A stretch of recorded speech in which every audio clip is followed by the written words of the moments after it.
From Ashiq 24 channel থেকে আমি আজকে আপনাদের সবাইকে নিয়ে চলে এসেছি এমন একটি জায়গা যেটা হচ্ছে আমাদের সর্বশেষ অন্তিম জায়গা কবরস্থান। এটা হচ্ছে আজিমপুর কবরস্থান। অনেক পুরাতন। এটা পাকিস্তান পিরিয়ড থেকে এই কবরস্থান স্থাপিত হয়েছে। এই কবরস্থান আপনাদেরকে আসতে হবে নিউ মার্কেট থেকে অল্প সামনে আজিমপুর বাসস্ট্যান্ড থেকে হাতের ডান দিকে যে রোডটা চলে গিয়েছে এর মাঝামাঝি হচ্ছে এই কবরস্থানটি। অনেক বড় জায়গা নিয়ে অনেক সুন্দর করে এই কবরস্থানটাকে করা হয়েছে। ঢাকার মধ্যে সবচেয়ে বড় কবরস্থান এটিই ছিল। এখন আরও কয়েকটা জায়গায় বড় বড় কবরস্থান করা হয়েছে, যেমন রায়েরবাজার বুদ্ধিজীবী কবরস্থান। আমরা সুযোগ পেলে আমরা বুদ্ধিজীবী কবরস্থানও ভিজিট করে আপনাদেরকে দেখাবো। তো আসলে আজকের এই ভিডিওটা করার উদ্দেশ্য, আল্লাহ তাআলা আমাদের সবাইকে মাফ করে দিন।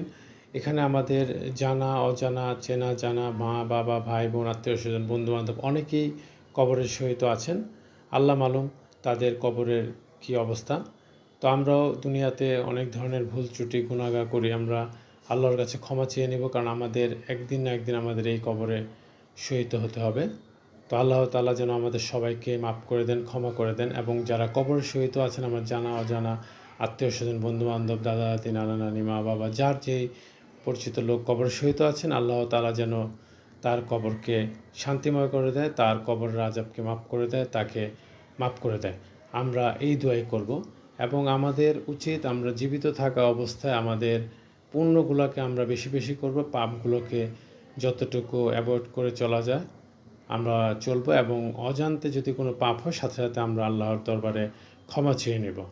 এই মেসেজটুকুই আমি আমার এই ভিডিও থেকে আমি দিতে চেয়েছি এবং আমি আপনাদের সাথে শেয়ার করলাম। আমি জানি না, আল্লাহ তাআলা আমাকে মাফ করে দিন। আল্লাহ আমাদের সবার গুনাহগার মাফ করে দিন এবং আমাদেরকে 5 ওয়াক্ত নামাজি বানিয়ে দেখ, আমরা যেন ভালোভাবে চলতে পারি সেই তৌফিক দান করুন।